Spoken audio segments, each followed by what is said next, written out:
¿Qué tal, amigas y amigos? Muy buenos días y gracias por escuchar Resonancias de Fe. Hoy en la sección Cultura y Fe te hablaremos del llamado Santo del Amor. ¿Lo conoces? Pídele un novio, pídele un novio. En nuestra sección infantil, el cuento La fila en el hospital. Adolfo amaba profundamente a su hijo Adrián. Lo llevaba con frecuencia a revisión médica para evitarle enfermedades mayores. El pequeño había recibido todas las vacunas. Esa narración nos permitirá comprender mejor el Evangelio de hoy. Cristo tiene misericordia con los pecadores. Y en el santoral te diremos cómo es que un alcohólico, un alcohólico llegó a ser santo. Todo esto aquí en Resonancias de Fe, con el Padre José de Jesús Aguilar Valdés, la voz amable de la radio.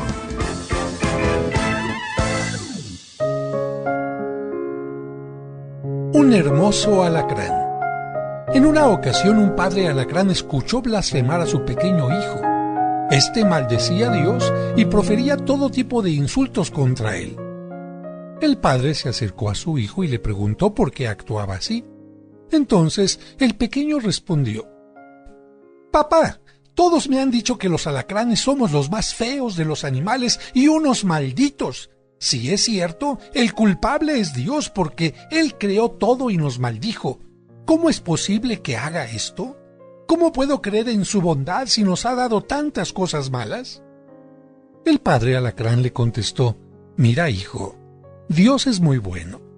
Sé que es muy difícil entender las cosas, pero quiero contarte una historia. Cuando Dios creó a los animales, formó primero al alacrán y quiso darle a él todo lo hermoso, los colores del arco iris en el cuerpo, un canto ante el cual enmudecían todos para escucharlo, alas para alcanzar las mayores alturas, un aguijón para llevar miel y ofrecerla a los demás, un corazón pleno de amor y una gran confianza en todos sus hermanos animales». El hijo interrumpió: «Sin embargo, no somos así, papá». «Es cierto, pero déjame continuar la historia», dijo el alacrán padre. «El primer alacrán era muy hermoso. Todos los animales lo envidiaban y como Dios lo había hecho confiado, se aprovecharon de él. Los primeros fueron todos los peces del mar y de los ríos. Ellos en aquel tiempo eran grises. Se presentaron ante el alacrán como sus amigos y le pidieron que jugara con ellos en el agua. Pero ya adentro le arrancaron todos sus colores, se los repartieron, pero despreciaron a algunos. Tanto así que incluso las aguas de ríos y mares los aprovecharon y con ellos empezaron a cambiar constantemente su colorido. Sin embargo, aquel engaño no le dolió al primer alacrán. Perder los colores no importaba si había ganado amigos, pensaba él. La causa del primer sufrimiento y la primera decepción fue que todos los peces lo abandonaron después y ninguno estuvo dispuesto a jugar con él. El pequeño alacrán que escuchaba dijo con tristeza: «¿Lo engañaron? Pero, ¿qué pasó después?». El padre continuó la historia. Salió del agua sin colores, pero con la confianza íntegra en el prójimo. En la orilla encontró a las aves creadas por Dios. A ellas les contó su decepción, y ellas le fingieron una verdadera amistad. Pero como ninguna tenía el don del canto, le pidieron una prueba de sus habilidades para que así su cántico fuese llevado por el viento a los sitios más lejanos. El alacrán, confiando en aquellas aves y con la alegría por tener nuevas amigas, comenzó a entonar una música sublime sin darse cuenta de que el viento y las aves atrapaban su música para robarla. El canario y el cenzontle, la calandria y el jilguero comenzaron a pelear por quedarse con su mejor tono. Todas las aves, incluido el cisne, le robaron el canto y después huyeron con el botín, dejándolo totalmente solo. El pequeño alacrán dijo con coraje: «Lo volvieron a engañar». Así fue, afirmó el padre. Luego reanudó su narración. Una de las aves no se retiró. Era un águila, que en ese entonces podía brincar únicamente como una gallina. El águila le dijo: «Puedes confiar en mí, yo no te robaré nada, soy tu verdadera amiga. No estés triste y juguemos». El primer alacrán sintió desaparecer la tristeza y sonrió. Luego preguntó: «¿Cuál será nuestro juego?». El águila, con mirada maliciosa, le dijo: «Cambiar de papeles. Tú tomarás mi lugar y yo seré el alacrán. Tú darás pequeños brincos y yo volaré muy alto. Sin embargo, para eso necesito que me des tus grandes alas». El alacrán, lleno de confianza, se las quitó. Conservó unos pequeños brazos y las tenazas que sostenían las alas. Rápidamente, el águila se las colocó, las movió un par de veces y comenzó a volar hasta desaparecer, dejando en su juego al alacrán. «Nuevamente lo robaron», expresó enojado el pequeño. El padre suspiró y dijo: «Esta vez el alacrán se puso a llorar, pero su confianza en el prójimo no disminuía. Para alegrar su corazón, decidió buscar flores y llenarse de miel. Tenía ya un buen cargamento cuando se acercaron a él las abejas. En aquel tiempo, las abejas llevaban solo un veneno mortal en grandes cantidades. Pero cuando descubrieron la bondad de la miel, engañaron al alacrán. Le dijeron que ellas portaban el líquido más dulce de la tierra y que solo por amistad se lo cambiarían por el que llevaba el pequeño alacrán. ¿Y el alacrán creyó en ellas?, preguntó inquieto el pequeño. El padre respondió: lleno de confianza en el prójimo, el primer alacrán de la tierra realizó el cambio. Poco a poco, las abejas le quitaron la miel y lo llenaron de veneno. Incluso en su veloz huida, las descuidadas se llevaron un poco de este en su aguijón, pero en tan escasa cantidad que cuando pican solamente llegan a causar una roncha. La ponzoña dejada por todas las abejas al alacrán lo convirtió en uno de los seres más venenosos de la tierra. Se quedó nuevamente solo y lloró con tristeza. Confió en los amigos y estos lo habían decepcionado. Le habían robado sus colores, el canto, la posibilidad de volar muy alto y finalmente la dulzura de su miel se la cambiaron por veneno. Aquel primer alacrán sollozó días y noches, mas siguió teniendo confianza en su prójimo. Esperaba que alguien se acercara a él para brindarle su amistad. Sin embargo, como ya no tenía nada que quitarle, nadie se le aproximó y nadie tampoco se acercó a él para ofrecerle algo. Entonces se colmó de coraje y por primera vez experimentó algo jamás sentido en su corazón. Se escondió debajo de las piedras y decidió vivir en soledad. ¿Y qué sucedió?, preguntó el hijo. El padre continuó: cierto día, Dios paseaba por la tierra. Se sentó para descansar sobre la piedra donde se ocultaba el alacrán, y en ese momento escuchó la voz de éste que le decía: Señor, tú me creaste como el animal más bello de la tierra, y todo me lo han quitado. Soy ahora el más horrible de los animales. Dios le contestó: para mí sigue siendo hermoso, porque bien sabes que yo no me fijo solo en las apariencias.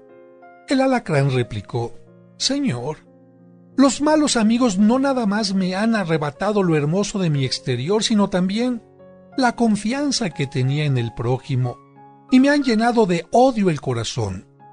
Por eso quiero decirte que si creas a un nuevo ser lleno de hermosura, no le des la total confianza en sus semejantes ni en las amistades. Así no sufrirá como yo he sufrido. Dios guardó silencio y luego le dijo: es cierto, querido amigo, los amigos pueden causar grandes bienes o grandes males. Pero tú no debes permitir que te arrebaten lo más valioso, que es el amor. Ante la admiración del pequeño alacrán, Su papá concluyó diciéndole: desde entonces, los alacranes somos como somos. Seguimos confiando en los otros y por eso nunca atacamos a nadie a menos que nos sintamos amenazados.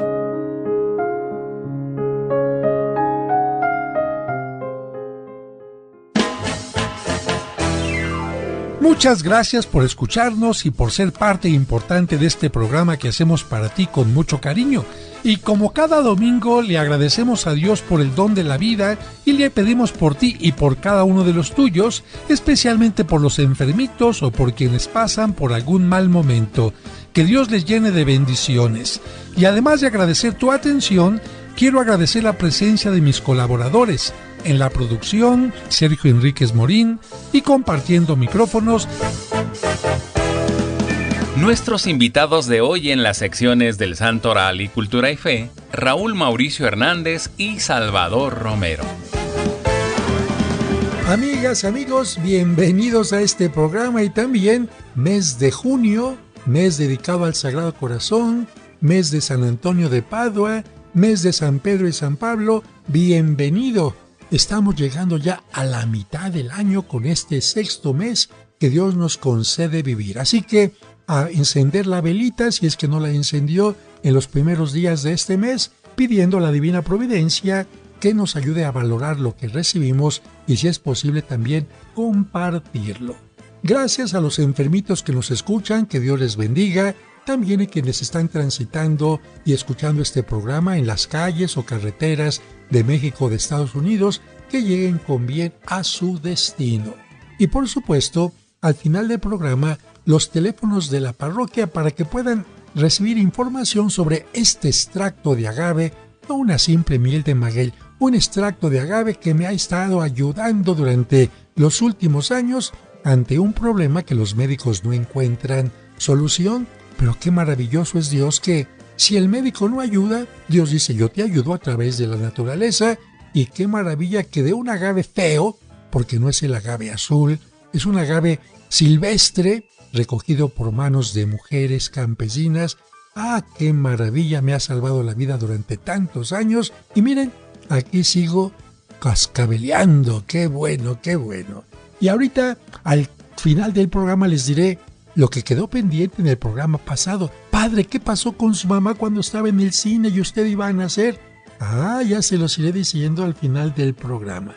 Pero por lo pronto, vamos al corte. Y al regreso, el cuento.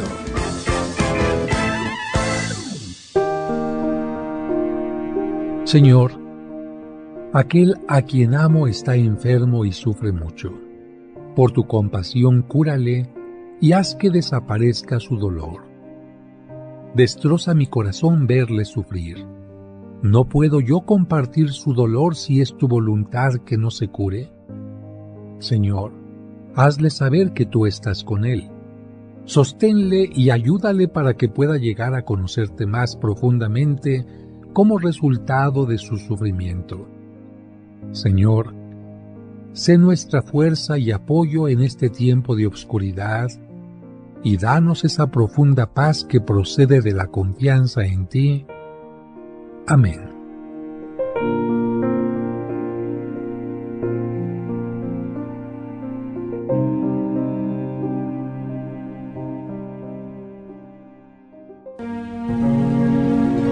Es momento de escuchar el cuento para entender el Evangelio, escrito por el Padre José. La fila en el hospital. Adolfo amaba profundamente a su hijo Adrián. Lo llevaba con frecuencia a revisión médica para evitarle enfermedades mayores. El pequeño había recibido todas las vacunas, estaba muy sano e incluso sus dientes estaban en perfecto estado. En cierta ocasión, padre e hijo llegaron muy temprano al hospital. ¿Por qué llegamos tan temprano, papá? Porque el médico nos dio la primera cita de la mañana y seremos los primeros en pasar. Así no tendremos que esperar, hijo. ¿A qué venimos? No me siento enfermo ni me duele nada. Los médicos no solo son para cuando estamos enfermos o nos duele algo. Me da gusto verte crecer fuerte y sano porque eres mi alegría. Te quiero mucho, mijo. El pequeño abrazó fuertemente a su papá. Luego le preguntó si el médico le ocasionaría algún dolor.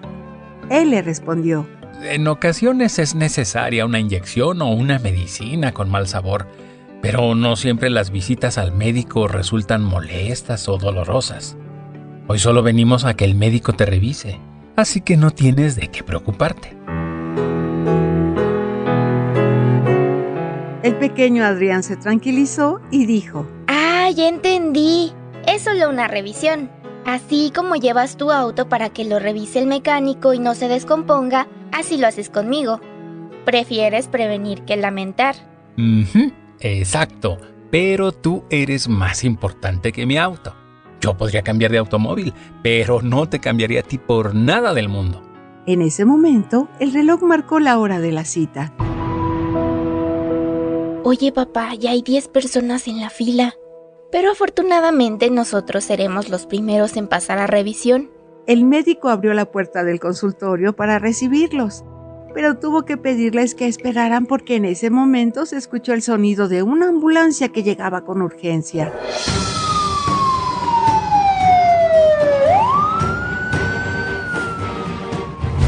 ¿Qué pasa, papá? Los enfermeros bajaron rápidamente del vehículo una camilla con un niño que sangraba.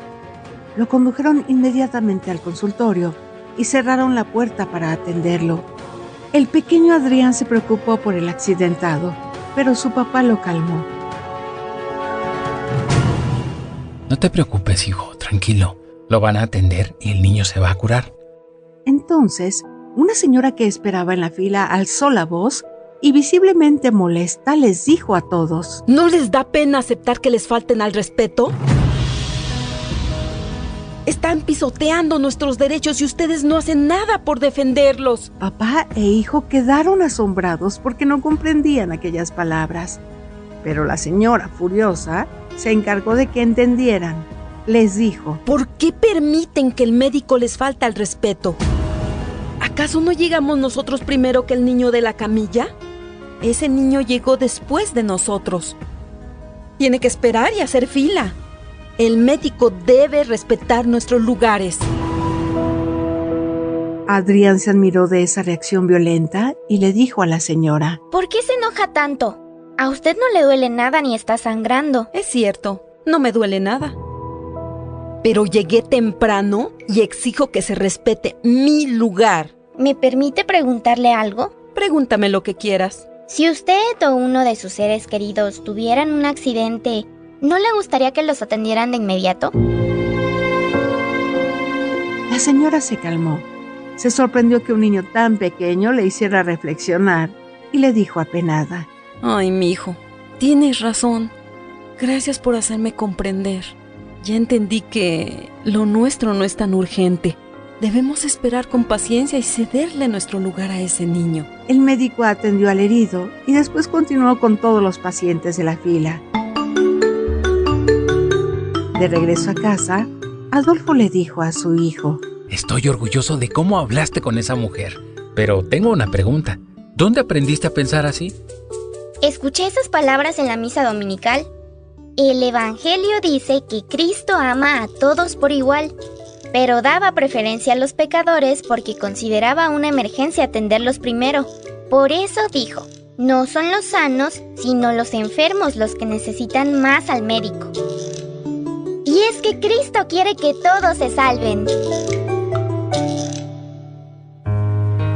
Este es un cuento escrito por el padre José de Jesús Aguilar Valdés y podrás encontrarlo en el libro Cuentos para entender el Evangelio. Escuchemos ahora en Resonancias el Evangelio de hoy.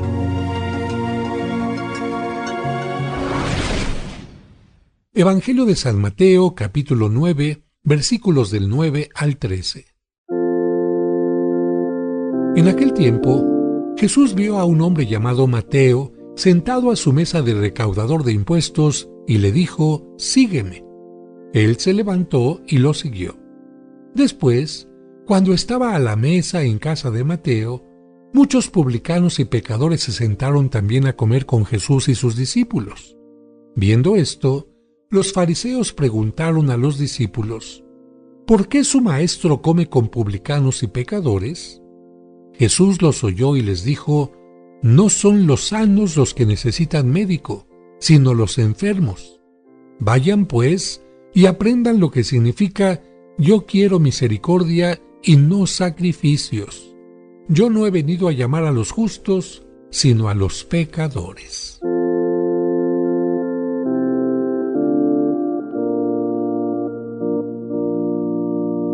Queridas hermanas y hermanos, en el tiempo en que vivió Cristo, el lugar donde creció y predicó estaba bajo el dominio de los romanos, ya que desde el año 70 a.C., la zona había sido conquistada por el romano Pompeyo.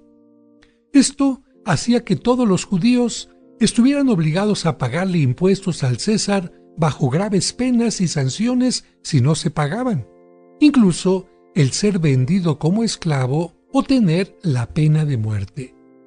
Precisamente para saber cuántos habitantes había en aquellos lugares y estar seguro de cuánto dinero tenía que recibir en sus arcas, el emperador César Augusto mandó hacer un censo haciendo que todos se registraran en su lugar de nacimiento.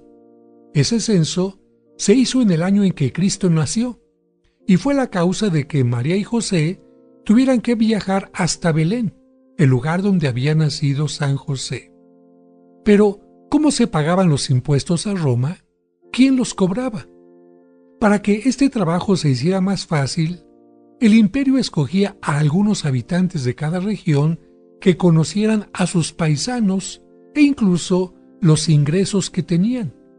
Para los elegidos a este trabajo, el trabajo era muy bueno económicamente porque recibían una muy buena paga, pero desde el punto de vista de la población, era un trabajo muy malo. ¿Por qué?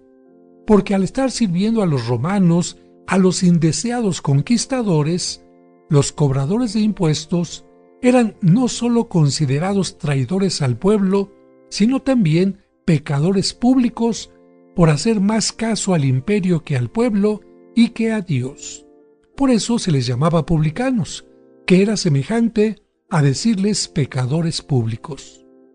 El Evangelio de hoy nos habla de uno de ellos, Mateo, también llamado o conocido como Leví. Seguramente Jesús ya lo había visto en varias ocasiones y había observado su habilidad para hacer las cosas, para llevar las cuentas, para hacer los informes con orden, y posiblemente pensó que estas cualidades de Mateo, si se llegaba a convertir, serían de gran ayuda para que le ayudara a difundir el Evangelio. Y de hecho así fue, porque Leví o Mateo fue uno de los 4 que escribió el Evangelio como un tesoro que se debe de cuidar y de compartir con todos. Cuando Cristo lo llamó, él estaba en su mesa de cobrador y él aceptó seguir a Jesús dejando su gran puesto para aceptar otro trabajo mejor. Ya no serviría a Roma, sino a Jesús, servir a Dios. Para festejar este cambio, su conversión, Mateo invitó a Jesús a su casa y celebró un banquete al que asistieron también otras personas, los discípulos de Jesús, los amigos de Mateo que también eran publicanos y un grupo de fariseos que se consideraban perfectos. Estos últimos se escandalizaron de que Jesús, que actuaba como un maestro, como un rabino, estuviera comiendo y conviviendo con los publicanos, con los pecadores. Cuando Jesús escuchó sus comentarios, les hizo saber que Dios no discrimina a nadie y que Él prefería acercarse más a los pecadores que a los justos, porque los justos no necesitaban tanta ayuda como los pecadores. Hizo una comparación diciendo: los enfermos son los que necesitan más al médico que los que están sanos. De esta manera, Jesús mostró su misericordia como lo sigue haciendo en todo tiempo. Demos gracias a Dios porque Él siempre tiene misericordia de nosotros Y pidamos especialmente por los más pecadores para que, como lo hizo San Mateo, pasen de ser publicanos, pecadores, a ser testigos y predicadores de la palabra de Dios.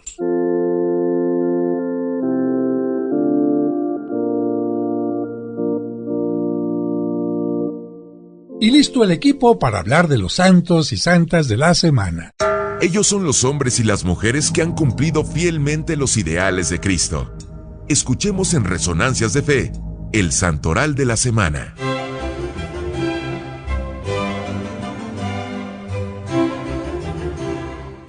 El 7 de junio se celebra a un hombre que fue obrero y alcohólico. Y quizás algunos se preguntarán, ¿puede llegar a ser santo un borracho? Y la respuesta es que si la persona se empeña en ser alcohólico, definitivamente no. Pero ese no fue el caso de Matt o Mateo. Desafortunadamente había caído en el vicio desde muy joven e incluso llegó a vender todo lo que tenía con tal de seguir bebiendo. No era ninguna pena o sufrimiento especial lo que lo impulsaba hacia la cantina, sino una absoluta carencia de voluntad y responsabilidad. A pesar de su pobreza, era un muchacho alegre que mantenía en alto su fe y cuando no estaba bebido, sus padres no tenían por qué avergonzarse de él.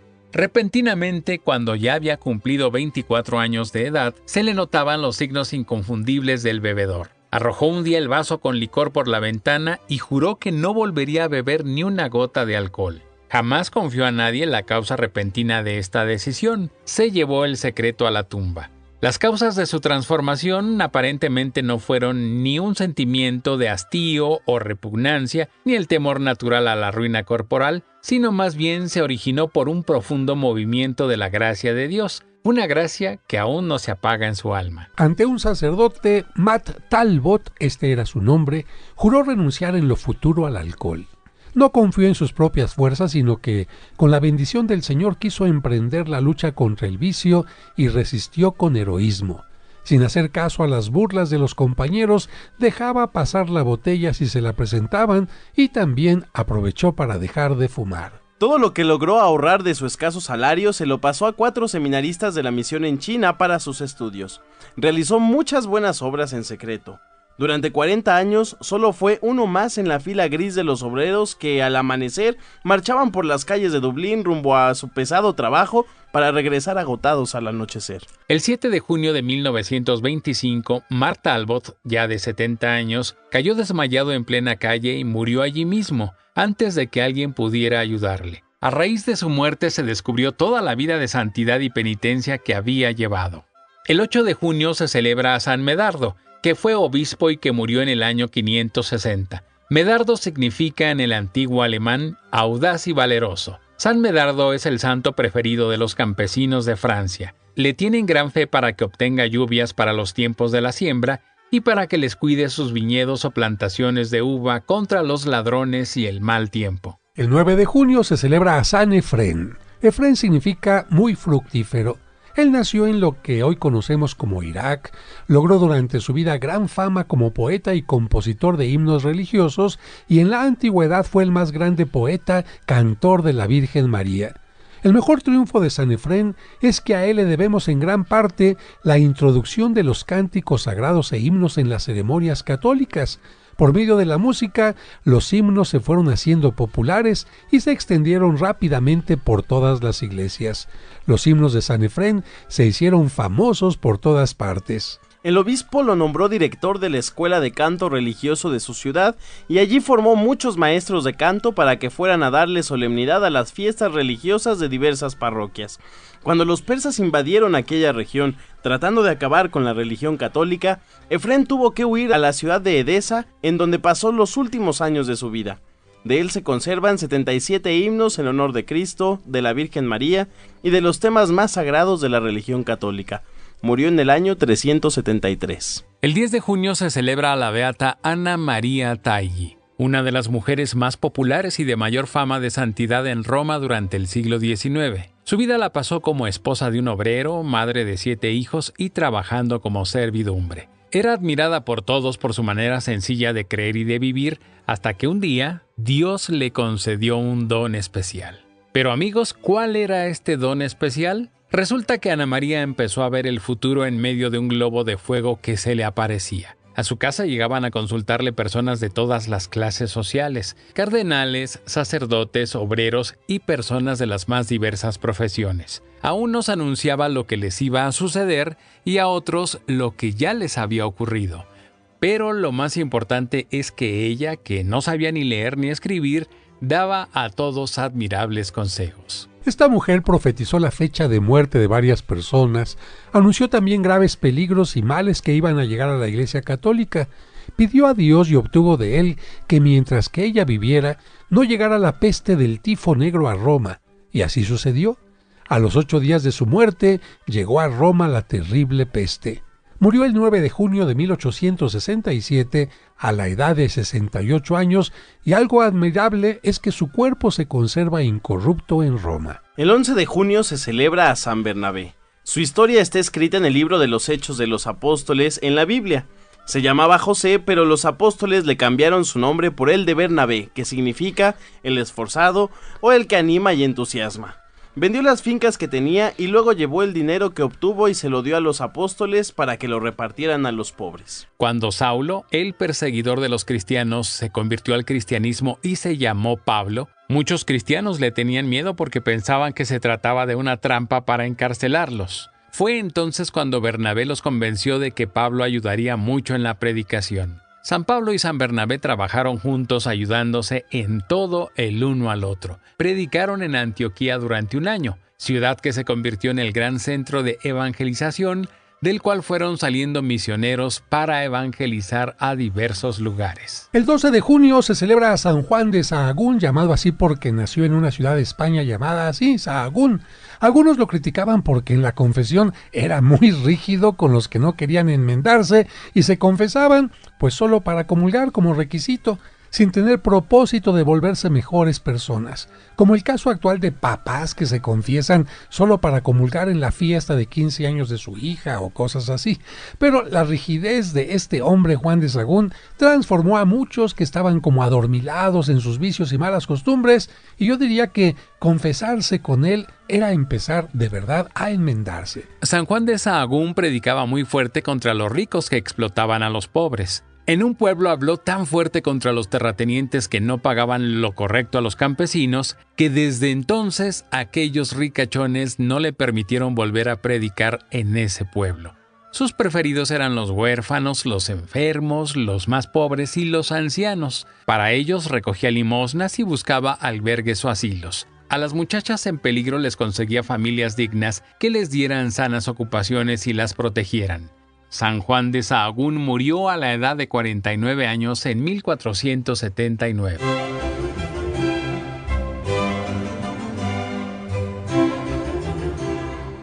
Este fue el Santoral de la Semana, aquí en Resonancias de Fe.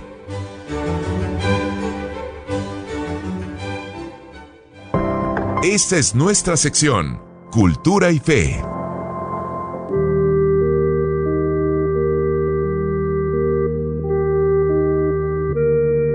Es muy curioso, amigos, amigas, que el llamado santo del amor San Antonio de Padua ni se llamó Antonio ni nació en Padua. Nació en Lisboa, Portugal, en 1195 y le pusieron por nombre Fernando. Ahí tienen, amigos, su nombre verdadero fue Fernando y su lugar de nacimiento Lisboa. Durante su juventud tuvo muchas tentaciones sensuales, pero logró controlarlas afortunadamente gracias a su educación cristiana. Él sabía que esta crisis de la juventud puede ser para muchos el principio de una vida lujuriosa y por eso decidió buscar un modo de vivir que lo ayudara a superar todas esas tentaciones. Entonces, a los 17 años, se fue a vivir a un monasterio de agustinos. Y como de las buenas lecturas surgen buenos pensamientos, él tomó como libro preferido la Biblia. Fernando se dedicaba a la oración y al estudio para no dejar tiempo a la ociosidad, madre de todos los vicios. En aquel tiempo, un grupo de franciscanos fueron martirizados en Marruecos y sus restos llegaron a Portugal. Entonces Fernando se entusiasmó por la vida franciscana y decidió dejar el monasterio de los agustinos para hacerse franciscano. Cuando esto sucedió, él tenía 27 años. Los franciscanos lo aceptaron y al entrar en la orden fue cuando tomó el nombre de Antonio en recuerdo de San Antonio Abad. Entonces pidió ir a Marruecos porque quería ser misionero y deseaba llegar hasta el martirio, pero el clima y el trabajo lo enfermaron. tuvo que dejar Marruecos y se embarcó hacia España. Pero amigos, una tempestad lo llevó a Italia. Así que comenzó a predicar en Italia y en Francia. Y sin duda esto nos demuestra que nuestros planes a veces no son los planes de Dios. Y al predicar en estos lugares tuvo la fortuna de encontrarse ni más ni menos que con San Francisco de Asís, que al escuchar su manera de hablar le dijo: «Tu oficio es el de predicador, ¿eh?». Aunque Antonio quería ser misionero, tuvo que obedecer y dejó a un lado su deseo de ir a tierra de misiones. Y es que, amigos, en aquel tiempo había muchas desviaciones de la religión católica y habían surgido sectas diversas, así como en nuestro tiempo.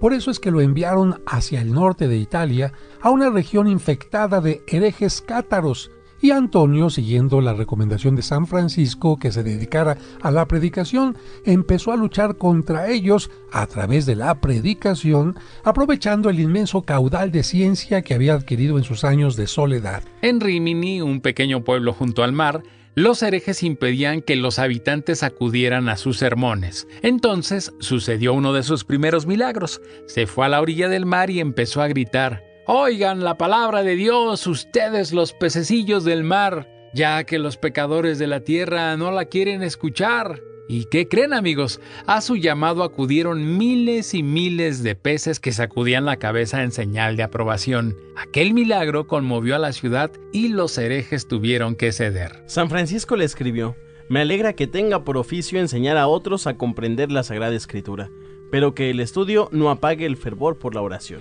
El Papa quiso que se enviaran muchos misioneros a Francia a combatir otra herejía, la de los albigenses. Antonio poseía todas las cualidades de un buen predicador: ciencia, elocuencia, un formidable poder para conmover, un gran deseo de salvar a la humanidad y una voz sonora y agradable que llegaba hasta muy lejos. Además, estaba dotado del poder de hacer milagros. Horas antes de que empezaran sus sermones, ya las iglesias estaban repletas de fieles y muchas veces tuvo que predicar en plazas porque en los templos no cabían las personas. Es que cuando una persona escucha que alguien habla cosas interesantes, quizás con ejemplos, con cosas que le muevan a uno la mente y el corazón, pues ahí está. Por eso, ya desde aquel tiempo, él hacía que mucha gente lo siguiera.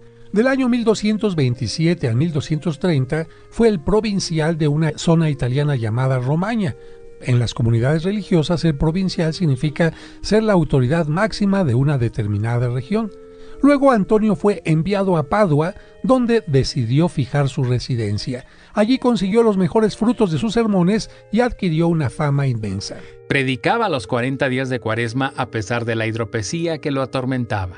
La gente se lanzaba a tocarlo y era necesario un escuadrón de hombres para protegerlo después de los sermones, así como una especie de escolta. ¿Por qué? Porque la gente se le lanzaba encima para tocarlo e incluso le arrancaban pedazos de su hábito. En Padua todos lo amaban y fue en esa ciudad donde principalmente logró ver admirables frutos de su predicación. Por eso se le conoce como Antonio de Padua. Con su ayuda, la paz volvía a los que estaban peleados y muchos devolvían lo que se habían robado. Luchó fuertemente para que los que prestaban dinero no cobraran intereses demasiado altos y obtuvo que a los pobres no los metieran en la cárcel por deudas. Y recordamos el milagro de la mula, amigos.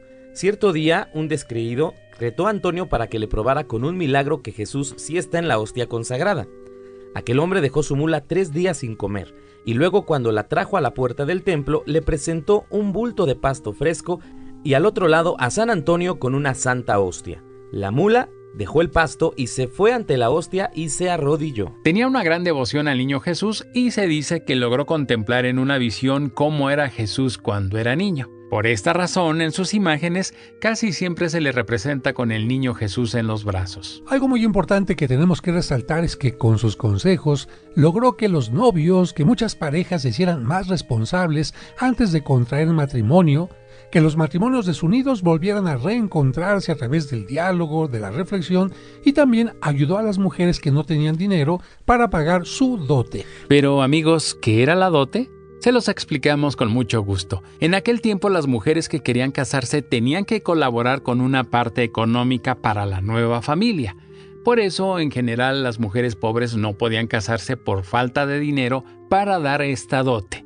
Entonces, San Antonio realizaba colectas para ayudar a estas mujeres casaderas. Y de allí le vino la fama de ser el patrono de los matrimonios, los novios y las casamenteras. Así es, Chava, pero claramente encontramos en su vida que si alguien quiere ser amado o resolver sus problemas de amor, tiene que ser amable, es decir, hacerse amar con actitudes positivas. Bueno, y eso de poner de cabeza al santo, alguien se preguntará, ¿está bien o está mal?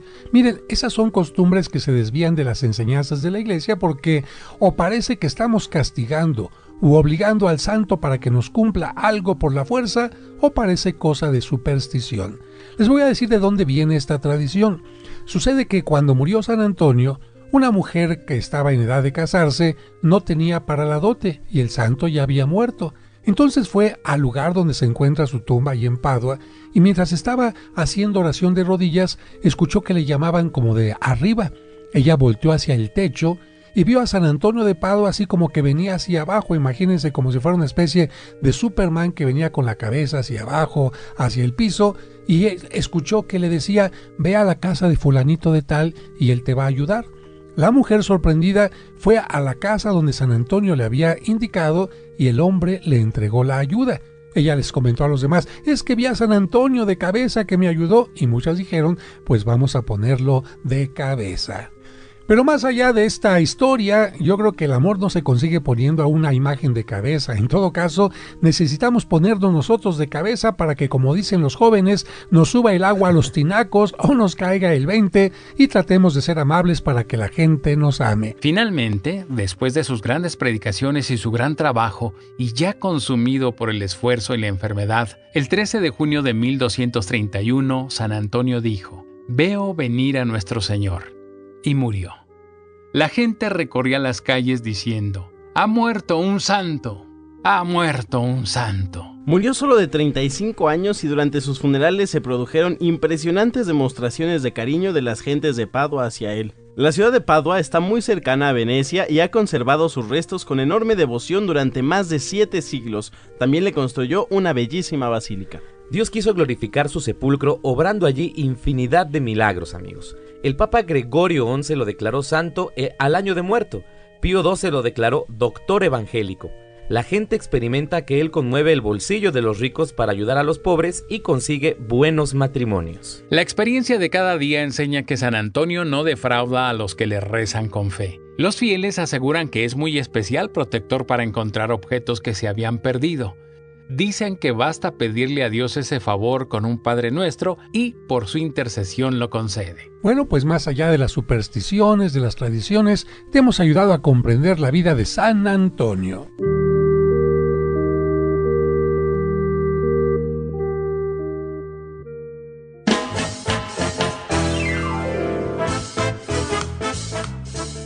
Amigas, amigos, estamos llegando ya al final del programa y como se los prometí, fíjense que el 20 de junio mi mamá estaba con mi papá en esta colonia de San Rafael.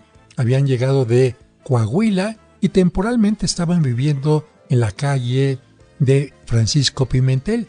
Y justamente como en esta colonia estaba el antiguo cine ópera lujosísimo y estaban pasando una película de María Grieber, que a mi mamá le encantaban las canciones de María Grieber, fue con mi papá al cine, se metieron. Y como en aquel tiempo había lo que se llamaba permanencia voluntaria, es decir, ya me chuté la película y la quiero volver a ver, me quedo, no me saca nadie. Y mi mamá le dijo a mi papá, oye, Tommy, me quiero quedar otro poquito. Oye, pero ya estás mal de tu embarazo. Bueno, no mal, sino ya en cualquier momento. Y mi mamá se aventó la segunda función y justo en ese momento, cuando terminó, se le rompió la fuente. Y en ese momento, córrele a un hospital que estaba en la calle de Artes, actualmente Antonio Caso, y allí nació este pequeñito, a quien le pusieron José de Jesús, a las 8 de la noche del 20 de junio de 1954. A los pocos días me bautizaron en la iglesia que está a un lado del cine ópera, y jamás me imaginaría que aunque mis papás a los pocos días cambiaron de casa, yo regresaría muchos años después, en el año 2004, imagínense, del 54 al 2004, 50 años después, para ser el párroco de este lugar. Así que doy gracias a Dios por la vida de mis papás, por la oportunidad de nacer, y porque Dios me concedió regresar a este lugar donde recibí el agua bautismal para restaurarlo y convertirlo en un templo verdaderamente lleno de la presencia y del amor de Dios. Que Dios les bendiga y hasta el próximo domingo. Tú me llamaste a mí al nacer la mañana. Toda la noche intenté, pero en mi red no había nada. Diciendo sígueme, subiste en mi barca. En la arena tus pasos seguí, confié en tu palabra. Y codo a codo junto a ti, remé la marcha, buscando aguas de ilusión, con gran esperanza. Lancé mis redes en el mar, según tu palabra, y donde no había nada, pesqué en abundancia. Alegre pescador, no dejó mi barca,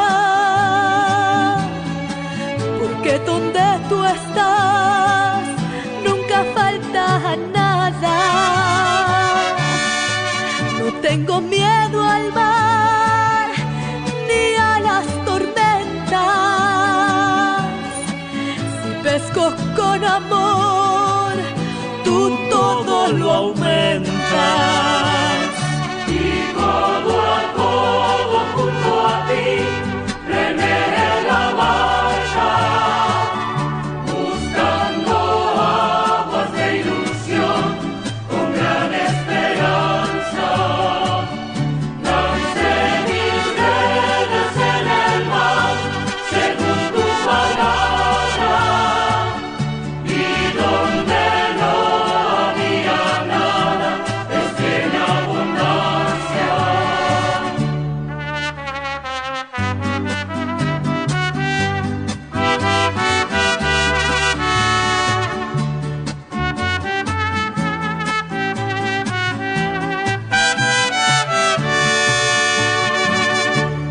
Esperamos que ahora que has aprendido más, tu fe te dé la seguridad y confianza para seguir adelante en la vida. Y te invitamos a que la próxima semana acompañes al Padre José de Jesús en Resonancias de Fe.